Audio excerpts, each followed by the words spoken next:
याद रखना, भगवान को सबसे ज्यादा बुरा लगता है जब कोई व्यक्ति आत्महत्या करता है। भगवान ये शरीर आपने दिया, मुझको अच्छा नहीं लगा, मैं इसको खत्म कर रहा हूँ, फेंक रहा हूँ, या आपके प्रसाद को वापस लौटा रहा हूँ। नारायण नारायण भगवान को सबसे ज्यादा बुरा लगता है। एक सन्यासी, एक संत पुरुष, एक महापुरुष, एक महात्मन ने देखा कि देखने में तो ब्राह्मण है और संसार शास्त्र जिसकी निंदा करते हैं, ये वो काम आत्महत्या करने जा रहा है। महापुरुष संत पुरुष को दया आई और संत पुरुष ने आवाज लगाई कि ब्राह्मण देवता, ये शास्त्र निंदनीय क्या कार्य करने जा रहे हो? आत्महत्या क्यों करने जा रहे हो? दुनिया वालों, आत्महत्या आवेश है, एक आवेग है। एक मिनट में नारायण, यदि सामने वाले ने इसके ऊपर पानी का छींटा डाला तो दूध नीचे चला गया।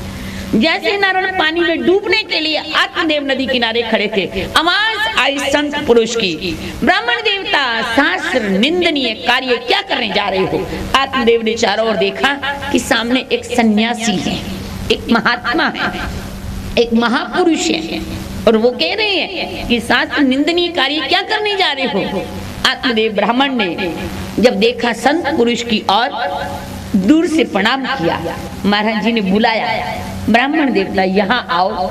नारायण बात मन के आवेश की शांत होने लगी। जैसे ही आत्मदेव ब्राह्मण चल करके संत पुरुष के पास गए, प्रणाम किया, संत पुरुष ने पूछा कि ब्राह्मण देवता, तुम आत्महत्या करने क्यों जा रहे हो? आत्महत्या करने का उद्देश्य तुम्हारा क्या है? नारायण उस समय ब्राह्मण देवता ने कहा, महाराज मैं जीना नहीं चाहता। बोले क्यों? बस इतना परेशान हूं कि परेशानियां भी नहीं बताई जाती। महाराज जी ने कहा, कारण तो बताओ, क्यों जीना नहीं चाहते और क्यों मरना चाहते हो? नारायण उस ब्राह्मण देवता ने कहा, महाराज ना पूछो तो सबसे बढ़िया, क्योंकि इस दुनिया में सबसे ज्यादा दुखी मैं हूं। महापुरुष मुस्कुराए और कहते, आत्मदेव इस बात को तो छोड़ो कि तुम सबसे ज्यादा दुखी हो, पर एक बात बताओ, तुम मरना क्यों चाहते हो? बोल महाराज परेशानी भी नहीं बता सकता हूँ, मरना भी चाहता हूँ, जीना इसलिए नहीं चाहता हूँ कि अब जी करके भी क्या करूंगा, इसलिए मरना चाहता था। नारायण आत्मदेव ब्राह्मण ने कहा, जीना नहीं चाहता हूँ, मरना चाहता हूँ। महाराज जी ने कहा, है कोई सर्टिफिकेट तुम्हारे पास? है कोई प्रमाण पत्र कि जिंदा रह करके दुखी हो, मर जाओगे तो सुखी हो जाओगे? है कोई प्रमाण पत्र? यदि दो हाथ दो पांव स्वस्थ बुद्धि के होते हुए तुम सुखी अपने आप को नहीं बना सके तो मरने के बाद तो शरीर भी नहीं होगा, फिर सुखी कैसे अनुभव करोगे? नारायण आत्मदेव ब्राह्मण ने कहा, महाराज सारी बात तो ना पूछिए, पर मैं निर्णय कर चुका हूँ, या तो मुझे पुत्र चाहिए और नहीं तो मैं मरूंगा। बोलिए, या पुत्र चाहिए और नहीं तो मरोगे? महाराज जी ने कहा, इसका मतलब जिंदगी बराबर पुत्र और नहीं तो मौत। बोले महाराज मैं बस आपको निर्णय सुना चुका, मुझे या तो पुत्र चाहिए और नहीं तो मैं मरूंगा। महाराज जी ने कहा, अच्छा 2 मिनट के लिए ठहरिए, रुकिए, मैं देखता हूँ आपकी तकदीर में, आपकी किस्मत में लिखा क्या है। महाराज जी ने 2 मिनट के लिए आंखें बंद की और आंखें बंद करके वापस खोली और कहते, आत्मदेव, पंडित जी, ब्राह्मण देवता, तुम तो इस जन्म में पुत्र चाहते हो, तुम्हारे भाग्य में तो 7 जन्म तक पुत्र सुख लिखा, 7 जन्म में नहीं लिखा। जैसे बोला ना, 7 जन्म भी नहीं लिखा। तुरंत उसी समय आत्मदेव ब्राह्मण ने कहा, महाराज जी अब तो जरूर मरूंगा और अभी मरूंगा। दुनिया वालों, नारायण पुत्रवान होना एक अलग बात है। पुत्र तो बहुत दुनिया की होते हैं, पुत्रवान होना एक अलग बात है, परंतु पुत्र से सुख मिलना एक अलग बात है। पुत्र सुख एक अलग बात है। और याद रखना, पुत्रवान तो दुनिया में न जाने कितने लोग होंगे, पर क्या सभी को पुत्र सुख मिला? क्या सभी पुत्र सुख से नारायण सुखी हैं? दुनिया वालों, पुत्र सुख तो किसी किस्मत वाले को मिलता है, सबको पुत्र सुख नहीं मिलता। आज महाराज जी ने, महात्मा पुरुष ने, सन्यासी पुरुष ने कह दिया कि आत्मदेव तुम्हारी किस्मत में तो। नारायण महाराज जी ने सोचा, ये अभी मरेगा पर मैं इसको देखूंगा, तो इसका पाप मेरे को भी लगेगा। आत्मदेव ब्राह्मण ने जब कहा कि अभी मरूंगा, याद रखना दुनिया वालों, पाप करना तो पाप है ही, परंतु पाप करने वाले को देखना भी पाप है। निंदा करना तो पाप है ही, पर निंदा को सुनना भी पाप है। धर्म करना तो धर्म है ही, धर्म करने वाले को देखना भी धर्म है। तो कोई व्यक्ति धर्म कर रहा है और हम उसको देख रहे हैं तो नारायण पुण्य जरूर मिलेगा, और कोई व्यक्ति पाप कर रहा है और हम उसको देख रहे हैं तो नारायण भूल मत जाना, पाप भी लगेगा। नारायण नारायण। आज आत्मदेव ब्राह्मण ने कहा कि महाराज अभी जरूर मरूंगा। महाराज जी ने सोचा ये मरेगा और इसको मैं देखूंगा और पाप मेरे को भी लगेगा। एक उपनिषद में ऐसी कथा आती है कि एक बार एक तपस्वी थी। वो तपस्वी ने इस मृत्यु लोक की धरती पर बहुत तप किया, इतना तप किया, इतना तप किया, उनकी तपस्या इतनी फलीभूत हुई, इतनी बढ़ गई कि नारायण तपस्या का परिणाम कि उनको बैकुंठ से भगवान का विमान लेने के लिए आया। और विमान भी लेने के लिए क्या आया कि सशरीर चलो, इसी शरीर से तुम विमान में बैठ करके बैकुंठ चलो। जबकि मृत्युलोक का प्राणी मृत्युलोक के शरीर से बैकुंठ में प्रवेश नहीं कर सकता, परंतु भगवान जिसको कह दे फिर उसको रोकने वाला भी कौन है। बैकुंठ से आदेश आया कि इस तपस्वी ने इतना तप किया, इस तपस्वी को सशरीर बैकुंठ में ले आओ। नारायण विमान आया और तपस्वी से महाराज जी से बोले, महाराज आपको इसी शरीर से बैकुंठ में बुलाया है, आप चलिए। नारायण जब तपस्वी उसी शरीर से विमान में बैठ करके बैकुंठ में जाने के लिए तैयार हुए, परिणाम नारायण विमान में बैठते ही वो विमान उड़ा और उड़ करके बैकुंठ में गया। जैसे बैकुंठ में विमान पहुंचा, विमान उतरा बैकुंठ की धरती पर, उतरते ही विमान से उतार दिया गया तो तपस्वी उतर करके जैसे ही बैकुंठ के दरवाजे में प्रवेश करने लगे तो बैकुंठ के द्वार पर दो द्वारपाल थे, एक का नाम था जय और एक का नाम था विजय। दोनों द्वारपालों ने कहा, महाराज अब इस द्वार में प्रवेश करने से पहले सामने एक अमृत का कुंड है, उस अमृत के कुंड में स्नान करके आओ, फिर आप इस द्वार में बैकुंठ में प्रवेश कर सकते हैं। परिणाम जैसे वो तपस्वी उस अमृत कुंड में स्नान करने के लिए गए, नारायण उसी समय स्नान किया और स्नान करके जैसे बाहर निकले, बाहर निकलते उन्होंने क्या देखा, एक बगुला एक मछली को खा रहा है।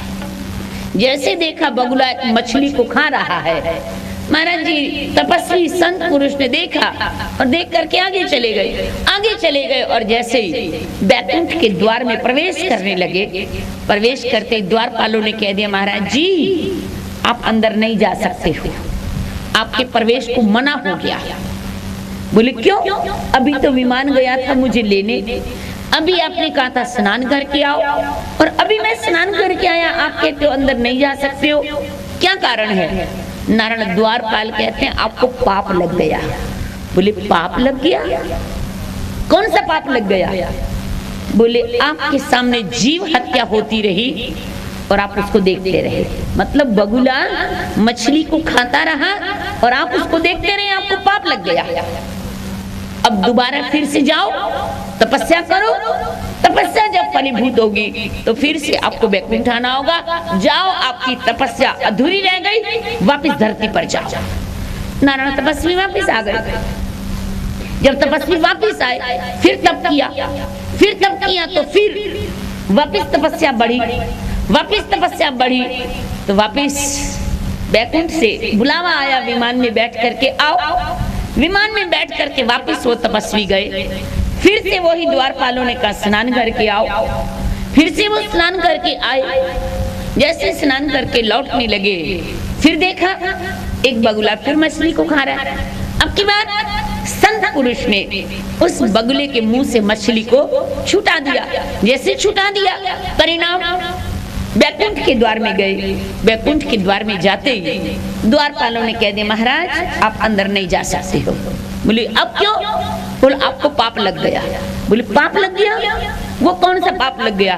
बोले आपने एक जीव के मुख से उसका भोजन छुटा दिया, मतलब बगुले का भोजन मछली था वो छुटा दिया।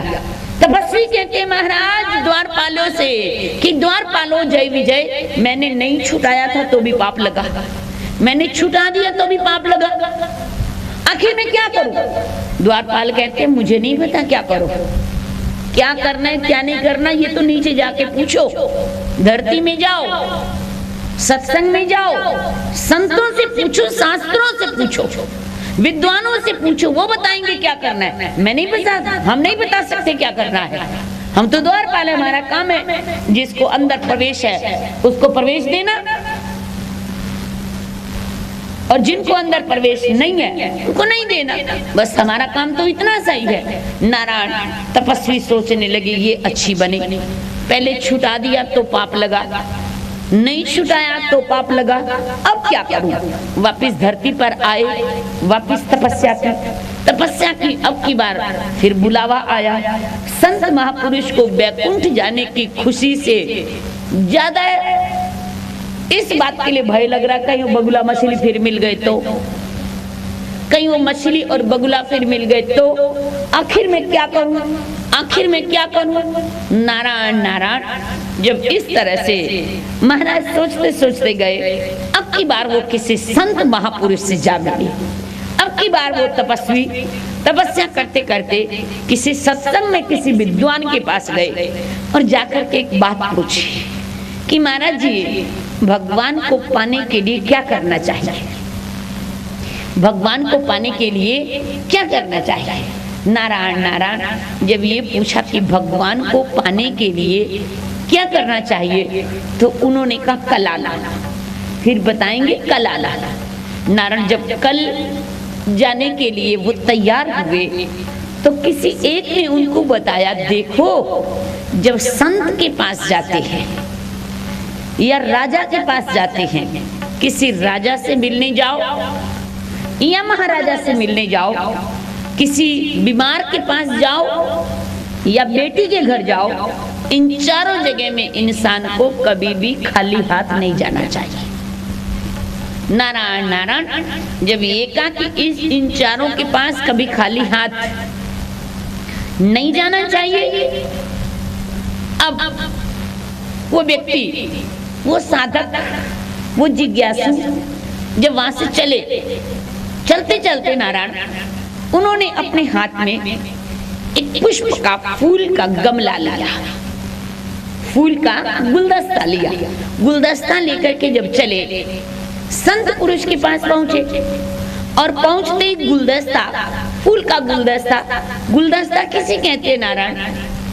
गुलदस्ता उसे कहते हैं जो पुष्प का एक गुच्छ होता है, फूलों का एक गुच्छा होता है जिसमें अनेक अनेक भांति के तरह तरह के फूल होते हैं, अनेक अनेक फूलों को मिला करके बांध दिया जाए, उसको कह रहे हैं। जी ने क्या किया, फूलों का गुलदस्ता लिया और लेकर के टकटकी लगा करके उसको देखने लगे। 2 minute, 3 minute, 4 minute, 5 minute, 10 minute, 15 minute, 20 minute, 25 minute, आधा घंटा हो गया। जब आधा घंटा हो गया कि महाराज जी उस गुलदस्ते को ही देखे जा रहे हैं, तो अंत में साधक ने अपना धैर्य तोड़ दिया, गुलदस्ता लाने वाले ने, और धैर्य तोड़ते हुए बोले महाराज ऐसा लगता है मैंने गुलदस्ता ला करके भूल किया। महाराज जी कहते क्यों, भूल क्यों किया?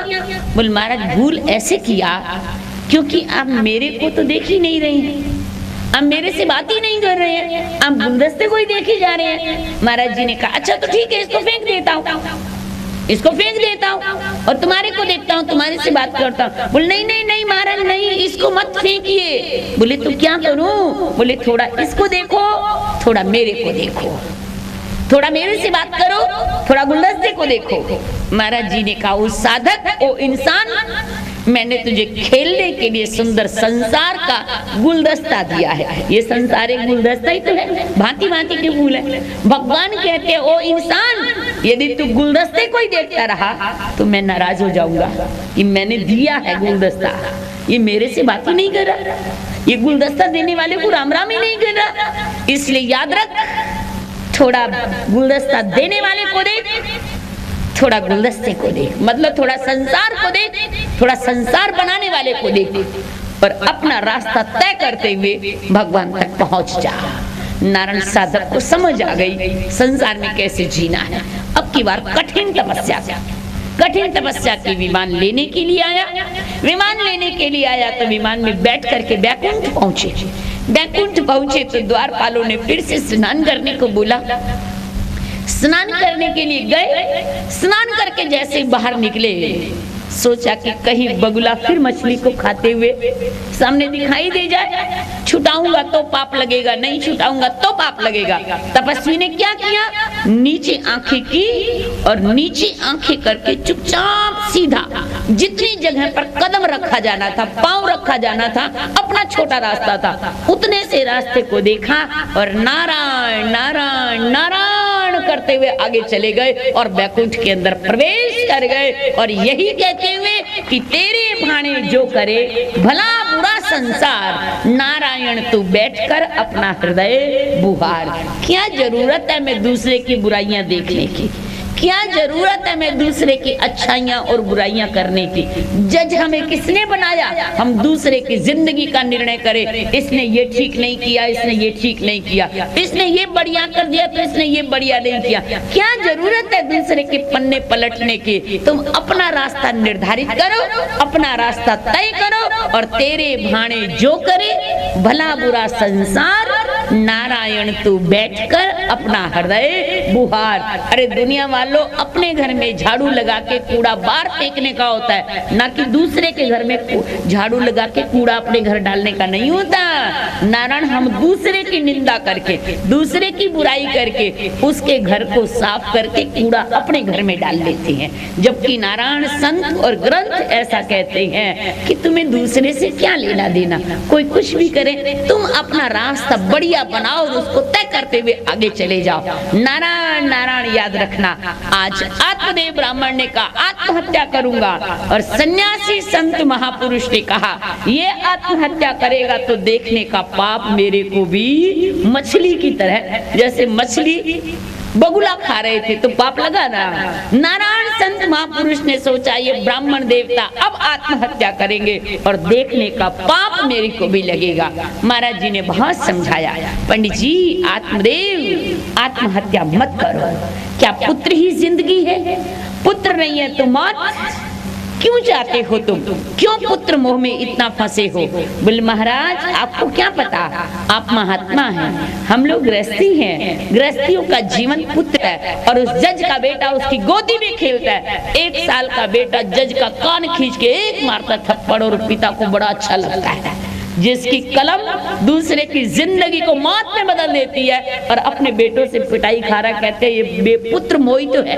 ये शब्द का अर्थ क्या है? लड़का कहते हैं उसको नारायण, जो लड़ के सारे काम कराए उसको कहते हैं लड़का। लड़कियां कभी नहीं लड़ती है नारायण माँ बाप से।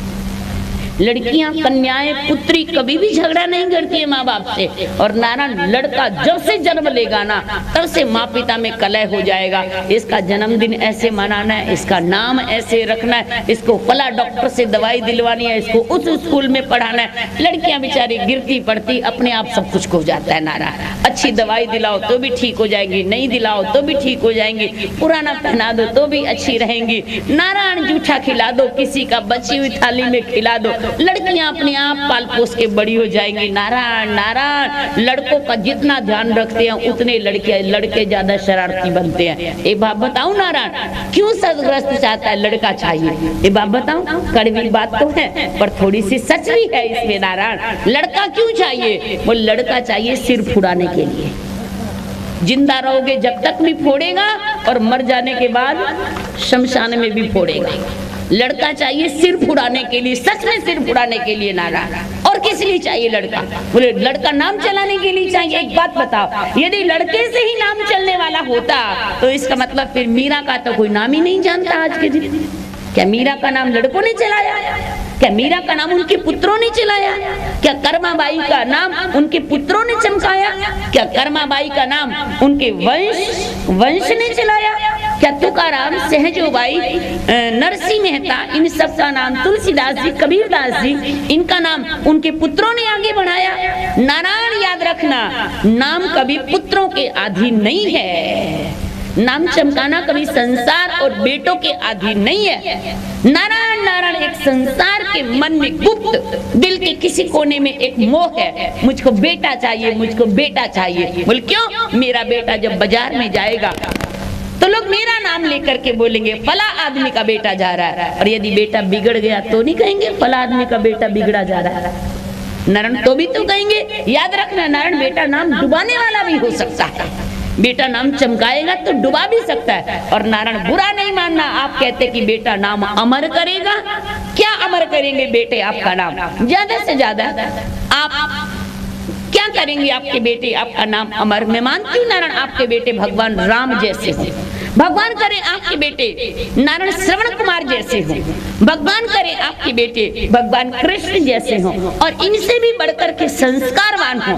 पर मैं आपसे एक प्रश्न पूछती हूँ नारायण, आप भी तो किसी के बेटे हैं, आपको अपने पिता का नाम याद है? आप कहेंगे है। इससे भी और आप संस्कारवान हैं, आपको अपने दादा का नाम याद है? आप कहेंगे है। मैं इसी कड़ी में आपसे पूछती हूँ, आपको अपने बड़े बाबा का नाम याद है? आप कहेंगे है। और यदि मैं ये कह दूं कि अपनी 5वीं पीढ़ी के दादा का नाम, 6ठी पीढ़ी के दादा का नाम, शायद भूल करके भी किसी को 7वीं पीढ़ी के दादा का नाम याद नहीं होगा। आप तो धार्मिक हैं, आप तो भगवान को मानते हैं, आप तो धर्म ठोक ठोक करके कहते हैं कि धर्म को मानते हैं। यदि आप धर्म को मानने वालों को भी 7वीं पीढ़ी के दादा का नाम याद नहीं है, तो क्या उम्मीद रखते हो कि तुम्हारी आने वाली 7वीं पीढ़ी तुम्हारा नाम याद रखेगी? क्या उम्मीद रखते हो? कोई रखने वाला नहीं है नारायण। ज्यादा से ज्यादा क्या होगा? आपके बेटे, आपके पोते आपके जाने के बाद आपके नाम का कहीं अच्छी जगह में कमरा बनवा देंगे। ज्यादा से ज्यादा क्या होगा? एक प्याऊ बनवा देंगे। ज्यादा से ज्यादा क्या होगा? कहीं स्कूल इत्यादि में आपके नाम का एक पंखा लगवा देंगे, उस पंखे की 3 पंखुड़ियों पे नाम लिख देंगे, एक में दादा का, एक में दादी का, एक में बड़े बाबा का, और कहेंगे लो पिताजी जब तक जिंदा थे तब तक हमारी सेवा की, मर जाने के बाद बैठो पंखुड़ी पे और घूमो, यहाँ बैठ करके घूमो और देखो सारे लोग क्या कर रहे हैं। हो गया नाम अमर। बस यही नाम अमर करेंगे नारायण, इससे ज्यादा और आपके बेटे पोते नहीं कर सकते हैं। बाकी आपको मोक्ष ले जाएंगे अपने कर्म जो आपने किए हैं, आपको स्वर्ग ले जाएंगे अपने किए हुए कर्म। नारायण बेटे